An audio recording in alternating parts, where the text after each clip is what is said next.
Bismillahirrahmanirrahim. Assalamualaikum warahmatullahi wabarakatuh. Innal hamdalillah nahmaduhu ta'ala wa nasta'inuhu wa nastaghfiruh wa na'udzu billahi min shururi anfusina wa min sayyiati a'malina. May yahdihillahu fala mudilla lahu wa may yudlil fala hadiya lahu. Asyhadu an la ilaha illallah wahdahu la syarika lahu wa asyhadu anna Muhammadan abduhu wa rasuluh. Allahumma shalli wa sallim wa barik ala habibina Muhammadin sallallahu alaihi wasallam wa ala alihi wa ashabihi wa man tabi'ahum bi ihsanin ila yaumiddin wa sallama tasliman katsira, amma ba'd. Ikhwati, saudaraku semua kaum muslimin rahimani wa rahimakumullah. Alhamdulillah, malam ini kita bisa berkumpul kembali di salah satu rumah dari rumah-rumah Allah Tabaraka wa Ta'ala dalam rangka kita tawasi bil haqqi wa tawasi bis sabr. Kita saling menasihati tentang kebenaran dan kesabaran. Insyaallah ta'ala kita malam ini melanjutkan pelajaran kita tentang atau pembacaan kitab Al-Mulakhas fi Syarh Kitab Tauhid, ringkasan dari syarah kitab Tauhid yang ditulis oleh Ma'ali Syekh Dr. Shalih Al-Fauzan hafizallahu ta'ala wa ra'ahu. Kita sampai pada halaman ke-16 atau cetakan yang lain halaman ke-13, yang tidak berharakat halaman 13, yang berharakat halaman 16.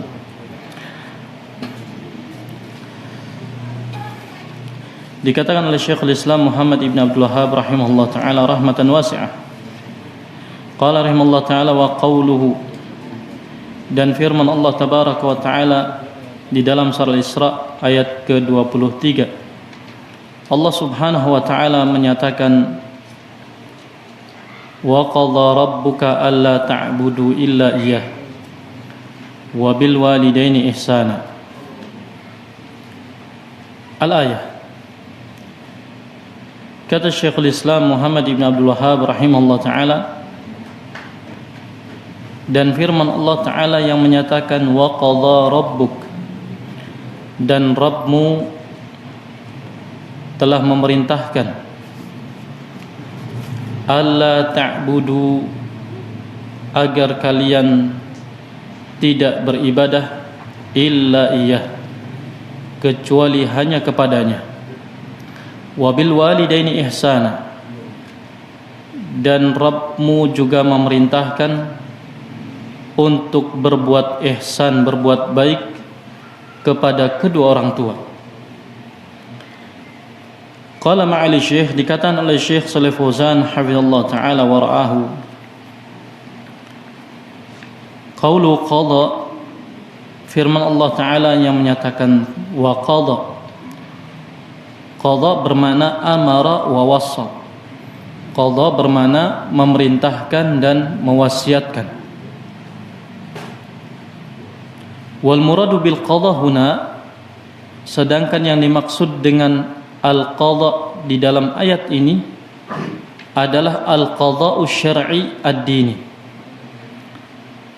Al qadha'u syar'i ad-dini, ketetapan Allah yang bersifat syar'i ad-dini, artinya ketetapan Allah yang Allah perintahkan di dalam agama ini, yang terkadang hambanya menjalankan, terkadang tidak.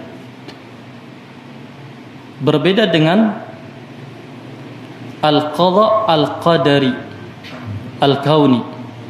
Maka kata Syekh Shalih Fauzan hafizallahu ta'ala, lal qadha'ul qadaril kauni, bukan yang dimaksud dalam ayat ini dengan al-qadha al-qadaril kauni.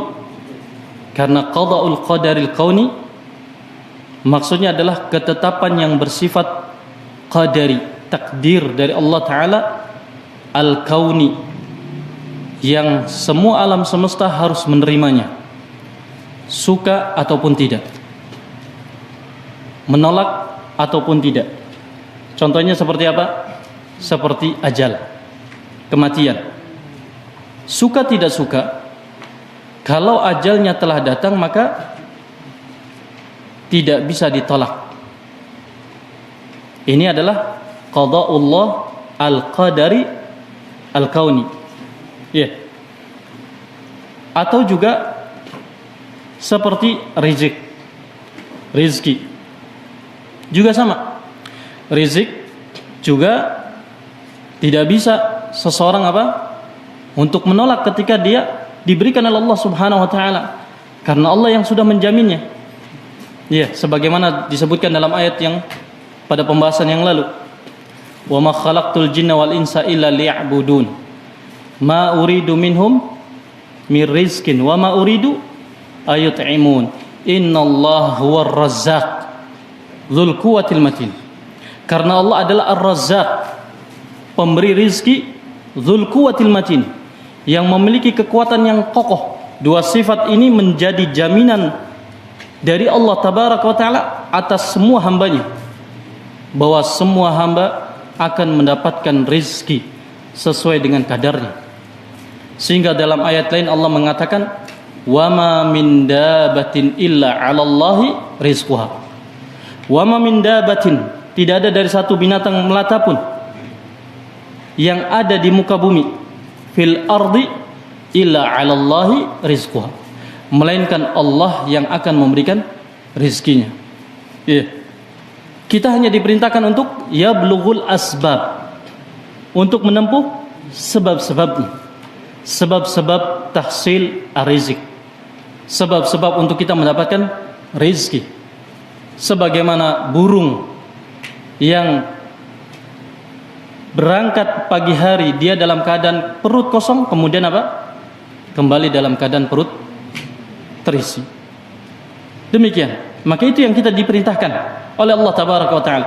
Maka demikian juga yang dimaksud dengan qada di sini adalah qada syar'i ad-dini. Artinya ketetapan Allah taala yang bersifat syar'i, syariat. Artinya terkadang seorang hamba itu menjalankan ketetapan Allah ini, terkadang tidak. Ya. Terkadang hamba itu mau menjalankan apa yang Allah perintahkan, terkadang tidak. Ini namanya qada'u syar'id dini. Nah, bukan berarti Allah tidak mampu untuk menjadikan semuanya beriman, semuanya beramal saleh. Allah Maha mampu. Tetapi li hikmatin balighah. Alif lam mim. Ahasiban nas ayaqulu amanna wa hum la yuftanun. Ya.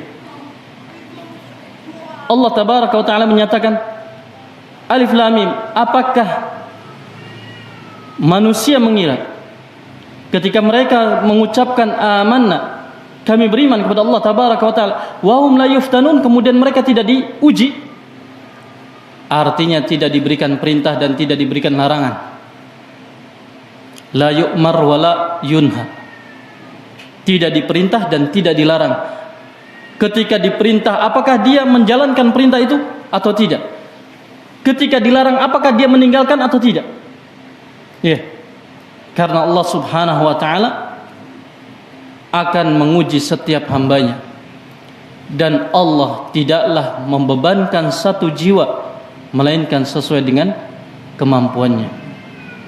Sehingga kalau kita perhatikan di dalam perintah-perintah Allah tabaraka wa taala, semuanya ketika Allah memerintahkan satu perbuatan pasti dikaitkan dengan kemampuan. Ya. Semuanya pasti dikaitkan dengan kemampuan. Sehingga Allah tabaraka wa taala secara umum mengatakan, fattaqullaha mastata'tum. Bertakwalah kalian kepada Allah semampu kalian. Ketakwaan artinya menjalankan semua perintahnya. Ya. Tetapi ketika masalah larangan, Allah tabaraka wa taala tidak pernah menyantumkan atau tidak pernah menyertakan kata-kata semampu kalian. Kenapa? Karena pada dasarnya larangan itu mudah untuk ditinggalkan. Hanya saja apakah kita mau atau tidak. Dalam masalah salat, Rasulullah SAW juga mengatakan, Allah tabaraka wa ta'ala mengatakan Aqimis salah, tegakkanlah salah. Iya. Rasul SAW mengatakan Rasul katakan, fasalli qa'iman. Salli qa'iman. Salatlah kalian sambil berdiri. Fa illam tastati' fa qa'idan. Salli qa'iman, kata Nabi alaihi salatu wasallam. Salatlah sambil berdiri. Fa illam tastati', kalau kamu tidak mampu, fa qa'idan, maka sambil duduk. Fa illam tastati' fa 'ala janbin. Dan kalau kamu tidak mampu, maka sambil berbaring. Lihat, semua berarti apa? Perintah dikaitkan dengan kemampuan. Sehingga sebagian ulama usul fikih mengatakan apa? Al-qudratu manatut taklif. Al-qudrah manatut taklif. Kemampuan itu adalah inti dibebankannya sebuah syariat. Kenapa? Karena dalam perintah Allah Tabaraka wa Ta'ala semuanya terkait dengan kemampuan. Adapun larangan Allah tidak pernah mengaitkan dengan kemampuan. Karena pada dasarnya semua yang dilarang oleh Allah Ta'ala amat mudah bagi kita untuk meninggalkannya. Tetapi hawa nafsu yang memerintahkan kita untuk mengerjakannya. Innan nafsala ammaratum bisu. Sesungguhnya hawa nafsulah yang memerintahkan kepada kejelekan. Ya. Baik, sehingga ini saudaraku semua kaum muslimin rahimana rahimakumullah, al-qada yang dimaukan di dalam ayat ini, wa qada rabbuka, dan Rabbmu telah memerintahkan, mewasiatkan, artinya memerintahkan secara syar'i dini, dengan qada syar'i dini. Sehingga jangan kemudian ada yang mempertanyakan, kalau memang diperintahkan, kalau memang Allah Maha mampu, kenapa masih ada yang tidak mau menjalankan perintahnya? Kita katakan ini karena qadanya qada syar'i dini. Ya, karena qadanya bersifat qada syar'i dini, yang Allah Tabaraka wa Ta'ala akan menguji kita dengan semuanya. Wa nabluukum bisyarri wal khairi fitnah. Dan kami akan menguji kalian dengan kejelekan maupun dengan kebaikan sebagai ujian bagi kalian. Jadi, demikian. Rabbuka, kemudian Rabb yang dimaksud di sini adalah Ar-Rabbu huwal Maliku. Makna daripada Ar-Rabb yang sering kita terjemahkan dengan Tuhan, maknanya adalah Al-Malikul Mutasarrif, yang maha menguasai lagi maha mengatur. Alladzi rabba jami'al alamina bi ni'matihi, yang telah mengatur, membimbing semua alam semesta ini dengan kenikmatan-kenikmatannya. Ya. Oleh karenanya, ikhwati saudaraku semua kaum muslimin rahimani wa rahimakumullah, tidaklah Allah Subhanahu wa Ta'ala menciptakan segala yang ada di langit dan di bumi, melainkan itu sebagai kenikmatan dari Allah Tabaraka wa Ta'ala, yang Allah dengan itu akan membimbing kita. Ya. Lihat awal perintah dalam surah Al-Baqarah, atau awal perintah dalam Al-Quran secara keseluruhan. Awal pertama kali perintah ada di dalam surah Al-Baqarah. Ya. Allah Tabaraka wa Ta'ala menyatakan apa? Ya ayuhan nasu ubudu rabbakumul ladzi khalaqakum walladzina min qablikum la'allakum tattaqun. Ya, wahai segenap manusia, ubudu rabbakum, ibadahilah, sembahilah Rabb kalian yang telah menciptakan kalian dan orang-orang sebelum kalian, agar apa? La'allakum tattaqun, agar kalian bertakwa. Kemudian apa? Alladzi ja'ala lakumul arda firasyan, yang telah menjadikan untuk kalian bumi firasyan sebagai hamparannya. Was-samaa binaan, dan langit sebagai atapnya. Iya. Ini semua Allah Tabaraka wa Ta'ala ciptakan bagi kita semua. Sebagai apa? Dalam rangka tadi, ubudu rabbakum, agar kalian beribadah kepada Rabb kalian. Karena Rabb itu adalah maknanya Al-Malik Al-Mutasarrif, alladzi rabba jami'al alamina bi ni'matihi, Ya.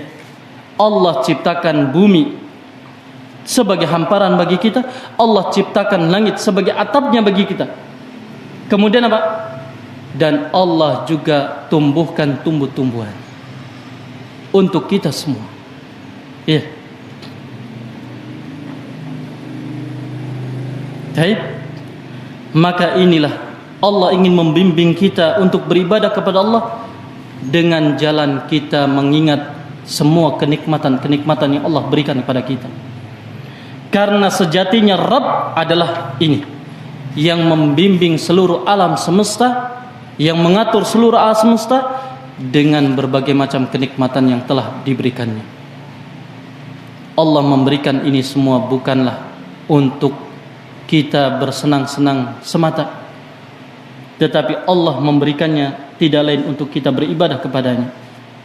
Nah, demikian. Sehingga setelah itu Allah tabaraka wa ta'ala memerintahkan, menyatakan apa yang diperintahkan oleh Allah, alla ta'budu illa iyyah. Maknanya kata Syekh Shalih Fauzan, an ta'buduhu wa la ta'budu ghairahu. Maknanya adalah ibadahilah Allah dan jangan ibadahi selainnya. Ini karena tidak pantas kita mendapatkan kenikmatan-kenikmatan, semua kenikmatan yang sudah kita dapatkan, kemudian kita bersyukurnya kepada yang bukan memberikan kenikmatan tersebut. Allah yang sudah memberikan kenikmatan semuanya kepada kita, kemudian kita beribadahnya kepada selain Allah tabaraka wa ta'ala, padahal ibadah itu adalah bentuk syukur kita kepada Allah tabaraka wa ta'ala. Sebagaimana firman Allah Ta'ala kepada keluarga Daud, i'malu ala Dauda syukra wa qalilun min ibadiyas syakur. Allah menyebutnya dengan apa? I'malu, bekerjalah. Ini maksudnya apa? Berusahalah, beramallah, beribadahlah kalian, wahai keluarga Daud, sebagai syukur kalian kepada Allah tabaraka wa ta'ala. Kenapa? Wa qalilun min ibadiyas syakur, karena betapa sedikitnya dari hambaku yang mau bersyukur. Lihat. Baik. Sehingga ini juga yang menjadikan Allah Subhanahu wa taala memerintahkan kita untuk bersyukur kepadanya. Setelah Allah memerintahkan kita untuk berbuat ihsan kepada kedua orang tua, berbuat baik kepada kedua orang tua. Di dalam ayat yang lain, bukan dalam ayat ini. Ya, dalam ayat ini Allah tabaraka wa taala selanjutnya mengatakan apa? Wabil walidaini ihsana, dan kepada kedua orang tua berbuat baiklah. Berbuat baiklah. Maksudnya kata Syekh Shalih Fauzan, wabil walidaini ihsana ay wa qadha an tuhsinu bil walidaini ihsanan. Dan Rabbmu telah memerintahkan kepadamu agar engkau berbuat ihsan kepada kedua orang tuamu dengan sebenar-benarnya. Karena ihsanan di sini maf'ul mutlak sebagai masdar yang diambil dari kata tuhsin di situ, ya.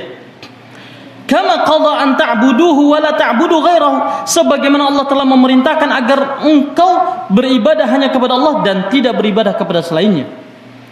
Maka kalau kita lihat di dalam surah Luqman, Allah tabaraka wa ta'ala menyatakan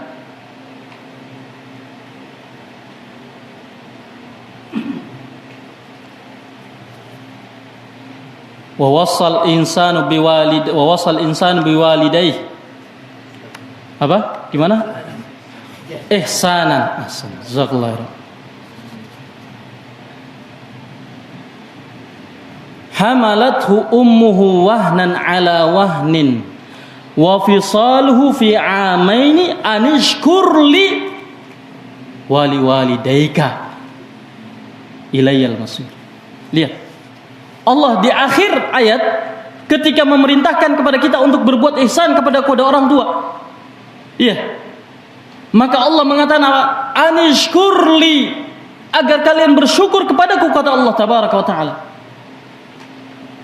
Iya. Dan juga bersyukur kepada kedua orang tua. Lihat. Artinya ketika kita menjalankan perintah Allah tabaraka wa taala, itu adalah wujud syukur kita kepada Allah tabaraka wa taala. Iya. Wujud syukur kita adalah dengan kita beribadah kepada Allah tabaraka wa taala yang sudah rabba jami'al alamin bi ni'amihi, yang sudah mengatur, membimbing semua alam semesta dengan segala kenikmatan yang Allah berikan kepada kita. Nah,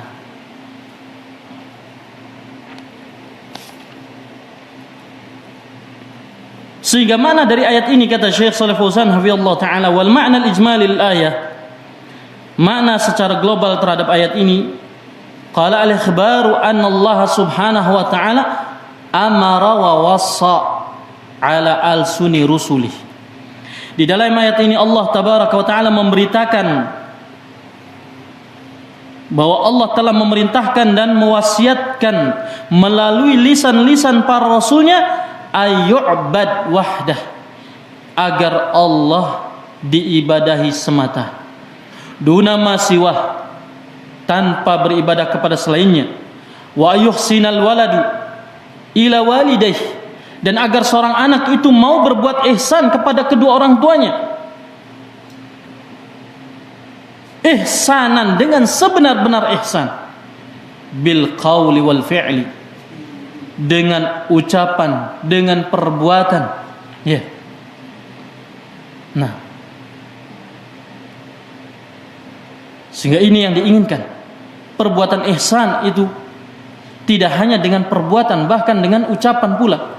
Bahkan ucapan lebih mudah daripada perbuatan, sehingga diawali dengan qaul wal fi'il, wala yusi'a ilaihima, dan tidak berbuat kejelekan kepada kedua orang tua. Kenapa? Li'annahuma ladani qama bitarbiyati, karena dengan keduanya lah yang telah menjalankan, berusaha untuk mentarbiyah anak tersebut, fi hali sigharihi wa dha'fihi, ketika anak itu masih dalam keadaan kecil, masih belia, dan masih dalam keadaan lemah, hatta qawiya washtadda, sampai anak itu menjadi kuat dan semakin kokoh. Lihat, maka ini yang diperintahkan oleh Allah subhanahu wa ta'ala. Maka sisi kesesuaian ayat ini dengan kitab tauhid apa? Qala hafizallahu ta'ala munasabatul ayah lil bab, sisi kesesuaian ayat ini terhadap judul babnya, yakni kitab tauhid, anna tauhidah huwa akidul huquq. Berdasarkan ayat ini menunjukkan bahwasanya tauhid adalah akidul huquq, ya, hak-hak yang sangat ditekankan, yang paling ditegaskan. Ini adalah hak kepada Allah. Kalau kita berbicara tentang hak, maka hak yang paling utama dan pertama adalah hak kepada Allah tabaraka wa ta'ala. Nih. Oleh karenanya Rasulullah sallallahu alaihi wasallam ketika mengajarkan kepada Mu'adz bin Jabal radhiyallahu anhu, ketika membonceng Mu'adz sendirian, ya, Rasulullah SAW mengajak Mu'adz naik ke kendaraannya di belakang Rasulullah SAW dalam keadaan tidak ada orang lain yang menyertainya. Maka ini menunjukkan apa? Betapa Rasulullah SAW memuliakan Mu'adz bin Jabal radhiyallahu anhu, yang pertama. Dan yang kedua, betapa Rasulullah SAW sangat perhatian dalam masalah tauhid, sehingga Rasulullah SAW bertanya kepada Mu'adz, ya Mu'adz, atadri ma haqqullahi 'alal 'ibad? Wahai Mu'adz, tahukah engkau apa hak Allah atas para hambanya? Wa ma haqqul 'ibadi 'ala Allah? Dan apa hak para hamba atas Allah tabaraka wa ta'ala? Maka Mu'adz pun menjawab, Allah wa rasuluhu a'lam. Allah dan Rasulnya yang lebih tahu. Maka kata Rasulullah SAW, haqqullahi 'alal 'ibadi an ya'buduhu wa la yusyriku bihi syai'a. Hak Allah atas para hambanya adalah agar mereka beribadah hanya kepada Allah dan tidak mensekutukannya dengan sesuatu pun.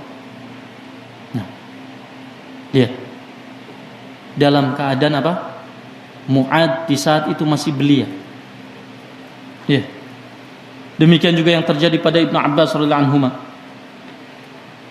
Ketika Rasulullah SAW mengajarkan perkara yang penting kepada Ibnu Abbas, ya ghulam, ihfazillaha yahfazka, ihfazillaha tajidhu tujahak. Ya. Kemudian diajarkan tentang perkara tauhid yang lain. Wahai anak muda, kata Rasulullah SAW, jagalah Allah, niscaya Allah akan menjagamu. Jagalah Allah, niscaya Allah akan ada di hadapanmu. Maka ini semua menunjukkan bahwasanya tauhid huwa akidul hukuk, adalah hak-hak yang paling diutamakan, ditegaskan. Wa aujabul wajibat, dan kewajiban yang paling wajib adalah tauhid. Sebagaimana yang sudah diterangkan pada pertemuan yang lalu bahwasanya apa? Tauhid ini bimanzilah at-taharah fi shalah. Ya. Tauhid ini kedudukannya seperti apa? Taharah dalam salat. Ya. Yang dimana la tusamma salatan illa ma'a taharah. Yang tidaklah seorang itu dikatakan melakukan salat kalau tidak bersama taharah. Ya. Nah,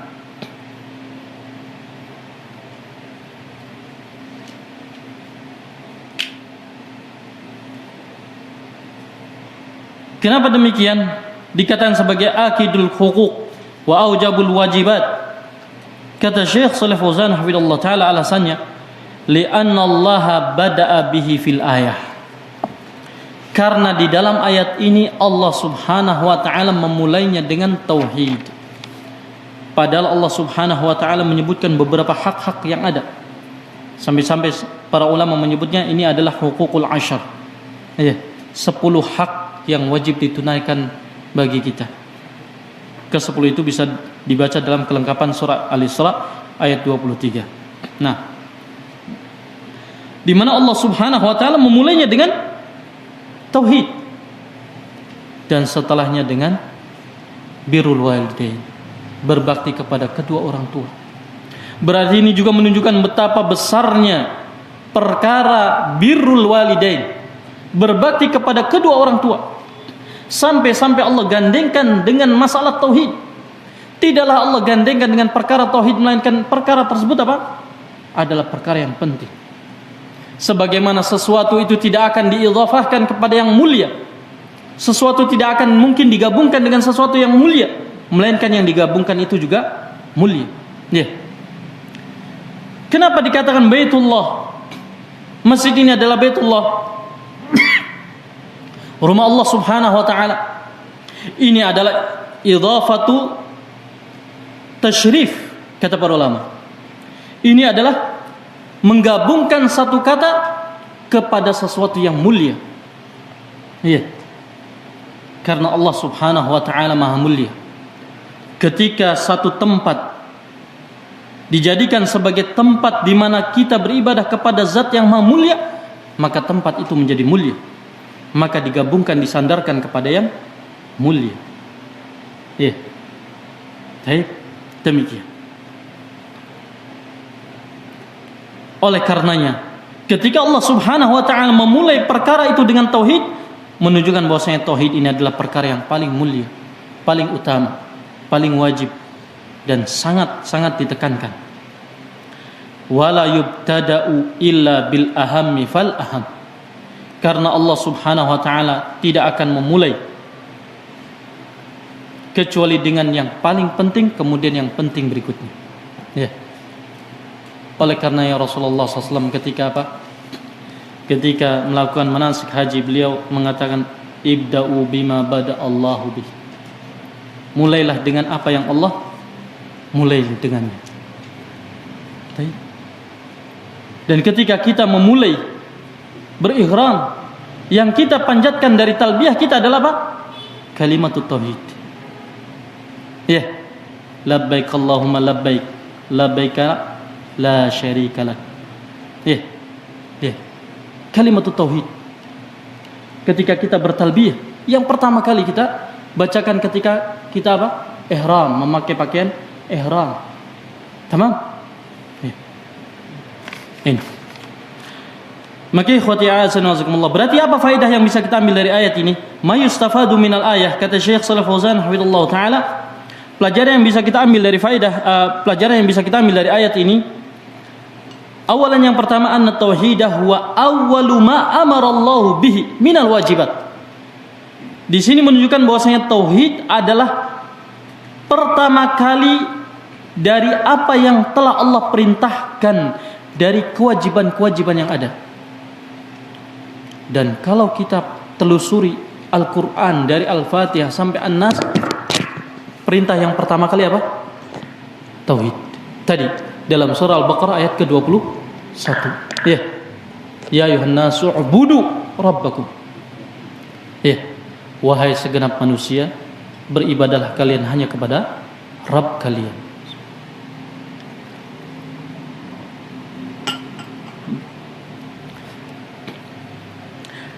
Maka kata Syekh Shalih Fauzan hafizallahu taala, huwa awwal ma amara Allah bihi minal wajibat. Berarti ini adalah yang pertama kali dari apa yang Allah perintahkan dari kewajiban-kewajiban. Wa huwa awwalul huquqil wajibah. Dan itu juga merupakan awal dari hak-hak yang wajib untuk kita tunaikan alal abd, yang telah Allah wajibkan kepada para hambanya. Baik. Sanian yang kedua, ma fi kalimat la ilaha illallah minan nafi wal itsbat. Di dalam ayat ini menunjukkan tentang kandungan kalimat la ilaha illallah, di mana kandungan la ilaha illallah, kandungan kalimat tauhid adalah an-nafyu wal itsbat, adanya penafian dan penetapan. Ya, sebagaimana yang sudah terangkan pada pertemuan di awal-awal, kaidahnya kata para ulama apa? Bahwa seseorang itu dikatakan bertauhid ketika apa? Idza asbata wa nafa fi anin wahid faqad wahhad. Ya. Jika dia telah menetapkan dan menafikan dalam satu kesempatan. Dalam satu kesempatan, berarti apa? Dia telah bertauhid. Adapun man asbata wa lam yanfi faqad asyraka. Adapun orang yang cuma menetapkan saja, tidak mau menafikan, berarti dia telah berbuat syirik. Dia tetapkan ini ilah, ini ilah, ini ilah, itu ilah. Ya. Ini sesembahan. Sehingga tidak benar ketika ada orang yang menerjemahkan atau menafsirkan la ilaha illallah dengan terjemahan la ilaha, artinya tidak ada yang disembah kecuali Allah. Ini keliru. Kenapa? Karena ada orang yang menyembah bebatuan. Dengan tafsiran tadi, tidak ada yang disembah kecuali dia Allah. Iya. Berarti batuan itu Allah. Na'udzubillah wa na'udzubillah. Iya. Ada yang menyembah juga pepohonan. Ketika ditafsirkan la ilaha illallah dengan tidak ada sesembahan kecuali Allah, berarti dia juga Allah. Karena itu disembah, ya. Baik. Na'udzubillah. Tidak demikian. Demikian juga ketika ada yang menyembah kuburan. Ketika ditafsirkan la ilaha illallah dengan tafsiran atau terjemahan tidak ada yang disembah kecuali Allah, berarti apa? Berarti kuburan itu juga Allah. Na'udzubillah. Ya. Subhanallah amma yasifun. Maka kita katakan la ilaha illallah maknanya adalah la ma'buda bihaqqin illallah. La ilaha artinya apa? La ma'buda, tidak ada yang diibadai bihaqqin, dengan hak. Nah, dari mana kita datangkan bihaq, kalimat bihaq ini? Karena Allah telah mengatakan dzalika apa dalam surah Al-Furqan, apa saja gimana? Dzalika bi an surah Luqman ya. Dzalika bi annallaha huwal haqq. Sahih ya, surah Luqman. Dzalika bi annallaha huwal haqq wa anna ma tad'una min dunihi huwal batil. Karena yang demikian itu adalah dialah Allah yang hak. Maka kita datangkan bihaqqin adalah dengan ini, dengan ayat ini. Iya. Dzalika bi annallaha, yang demikian itu dikarenakan Allah lah huwal haq, dia yang al-haq, yang berhak diibadahi. Wa anna ma tad'una min dunihi wal batil, dan bahwasanya apa yang kalian ibadahi dari selain Allah itulah yang batil. Ya, berdasarkan ayat ini berarti. Tamam? Maka kita datangkan tafsiran la ma'buda bihaqqin illallah. Tidak ada yang pantas diibadahi secara hak kecuali Allah. Berarti kuburan yang diibadahi tadi bukan Allah. Kenapa? Karena tidak hak. Iya. Berarti ada yang menyembah Isa bin Maryam. Isa bukan Allah. Kenapa? Karena bukan dengan hak. Iya. Ada yang menyembah pepohonan, bukan Allah. Karena itu disembah dengan tanpa hak. Ada yang menyembah bebatuan, juga sama. Berarti itu bukan Allah. Kenapa? Karena disembah bukan dengan hak. Tamam? Baik. Sehingga inilah ma fi kalimati la ilaha illallah minan nafi wal isbat. Kandungan yang ada dalam kalimat la ilaha illallah dari nafi dan isbat. Fa fiha dalilun ala anna tauhid la yaqumu illa ala nafi wal isbat. Berarti di sini ada satu dalil, ada satu bukti yang menunjukkan bahwasanya tauhid tidak akan tegak kecuali dengan nafi wal isbat. Tauhid itu tidak akan tegak kecuali dengan adanya nafi dan isbat. Dinafikan. Nafi apa itu? Nafil ibadah amma siwallah, yaitu menafikan, menghapuskan semua bentuk ibadah bagi selain Allah, wa isbatiha lillah, dan menetapkan peribadatan hanya bagi Allah Subhanahu wa taala, kama sabaq, sebagaimana yang sudah lewat. Baik. Adapun yang ketiga, azamatu haqqil walidain. Di dalam ayat ini juga menunjukkan adanya betapa besarnya hak kedua orang tua, di mana orang tua inilah yang akan mendatangkan keridhaan Allah Subhanahu wa taala. Di dalam sebuah hadis riwayat Tirmidzi, seingat saya, dan dihasankan oleh Syekh Al-Albani rahimahullah taala, dinyatakan oleh Rasulullah SAW, ridal walid fi ridallah fi ridal walid. Keridhaan Allah itu bergantung pada keridhaan orang tua. Oleh karena Rasulullah SAW juga mengatakan, laisa minna, bukan termasuk dari golongan kami. Dalam riwayat Ibnu Abbas bin Ahmad, kalau tidak salah riwayat Bukhari, dikatakan laisa minna malam yarham saghirana wala ya'rif haqqa kabirina. Kama qala sallallahu alaihi wasallam.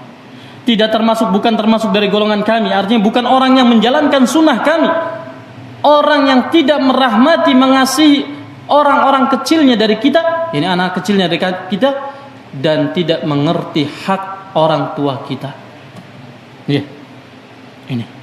Ya subhanallah. Maka ikhwati saudaraku semua rahimana wa rahimakumullah, betapa besarnya hak kedua orang tua.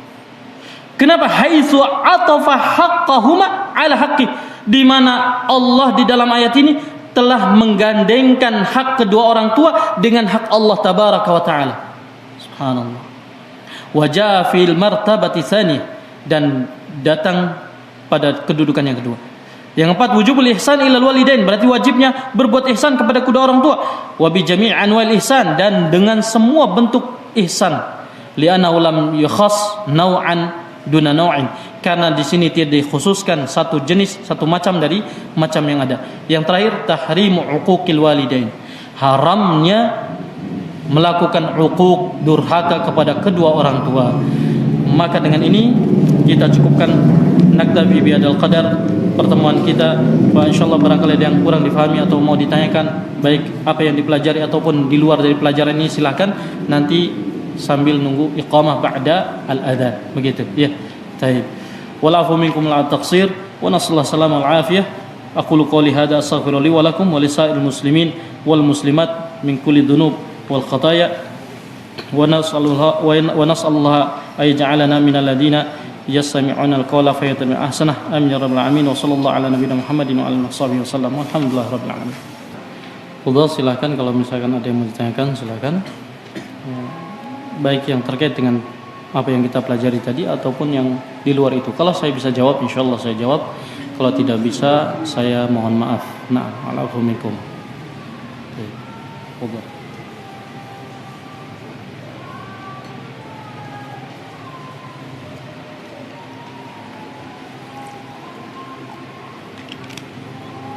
Ada? Tidak ada?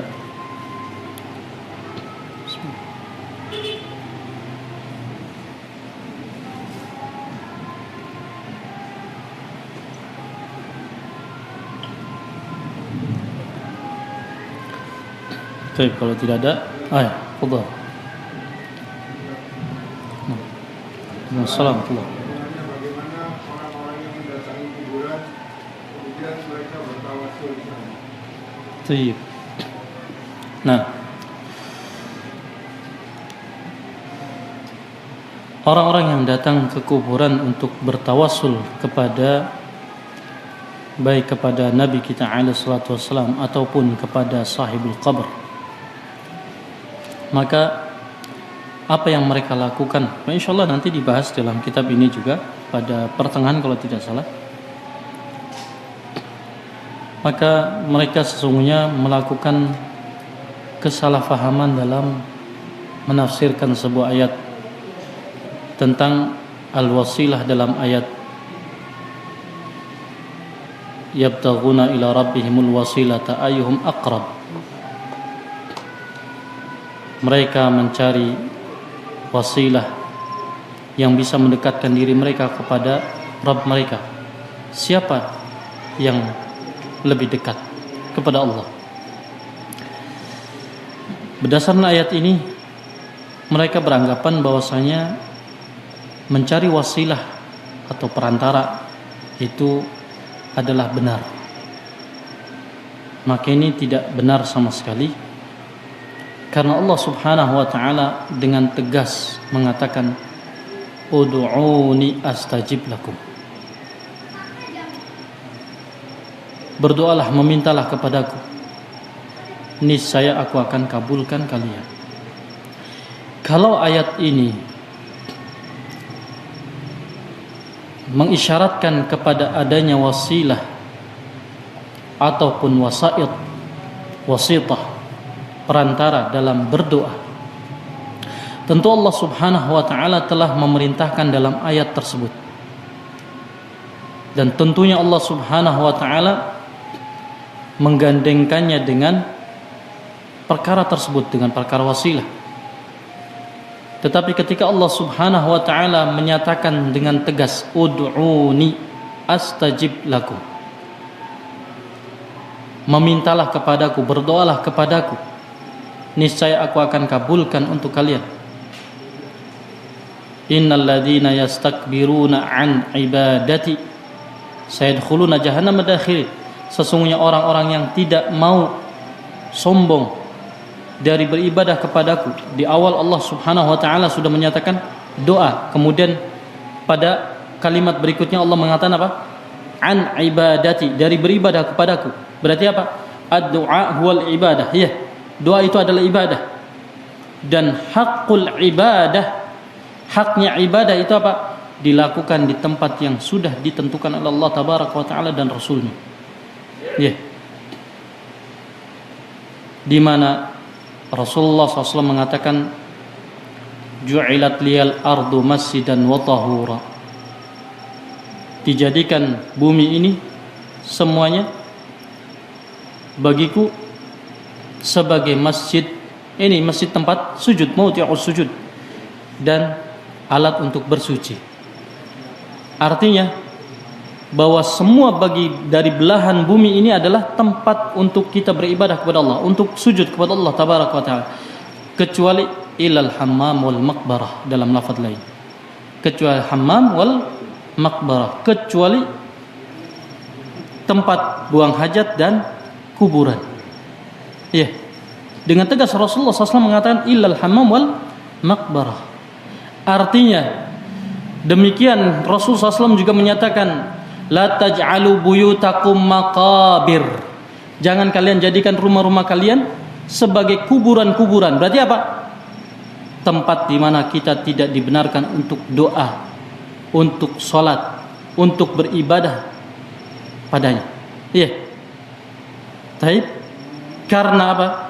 Karena Rasulullah SAW ketika mendapatkan seorang A'rabi datang ke masjid kemudian kencing di salah satu sudut masjid, Rasulullah SAW mengatakan apa? Inna hadhil masajid atau inna hadal masjid la yasluhu fihi minal qadar wa innama lidzikrillahi wa qiraatil qur'ani walis salah atau kama qala sallallahu alaihi wasallam. Sesungguhnya masjid-masjid ini, kata Nabi SAW, sesungguhnya masjid ini tidaklah dibangun kecuali untuk tidak pantas padanya ada kotoran, dan tidaklah dibangun kecuali untuk zikrullah, mengingat Allah, zikir kepada Allah Ta'ala. Ya. Berarti di mana zikir? Di masjid. Ya. Karena Rasulullah SAW mengatakan apa? Inna hadhihi al-masajid, sesungguhnya masjid-masjid ini. Ya. Berarti zikir dilakukan di masjid. Kemudian apa? Wali qiraatil Quran, dan untuk membaca Al-Quran, walis salah, dan untuk salat. Berarti lafaz dalam hadis tadi la taj'alu buyutakum maqabir, jangan kalian jadikan rumah-rumah kalian sebagai kuburan-kuburan. Artinya apa? Yang tidak dibacakan di dalamnya apa? Zikrullah, tidak dibacakan dalamnya qiraatul Quran, dan tidak dilakukan salat di dalamnya. Ini salat nafilah. Iya. Tamam? Maka ini ikhwati saudaraku semua rahimana wa rahimakumullah, tentang kekeliruan mereka. Iya. Fayunsah, maka kalau kita dapatkan seperti orang seperti itu, kita nasihati. Sabar dari mereka dan nasihati terus. Iya. Sampai Allah Subhanahu wa taala membukakan hatinya dan menjadikan dia meninggalkan amalan yang menghantarkan dia kepada kesyirikan tersebut. Ya. Nah, demikian. Kita tidak katakan itu amalan syirik. Kita tidak katakan itu amalan bid'ah, tetapi amalan yang menghantarkan kepada kesyirikan. Bisa jadi dia niatnya apa? Berdoanya ikhlas karena Allah tabaraka wa taala, tetapi dia jahil, tidak mengerti bahwasanya di situ tidak dibenarkan untuk apa? Untuk zikrullah, untuk tilawatul Quran, untuk salat di situ. Ya. Nah, demikian. Wallahu ta'ala a'lam bissawab, dan ini pembahasannya panjang. Pak insyaallah nanti di babnya sendiri insyaallah ya. Nah, bersabar sedikit insyaallah. Barakallahu fikum. Naktafi bi hadzal qadar wa jazakumullahu khairan atas kehadiran antum dan istima'ikum.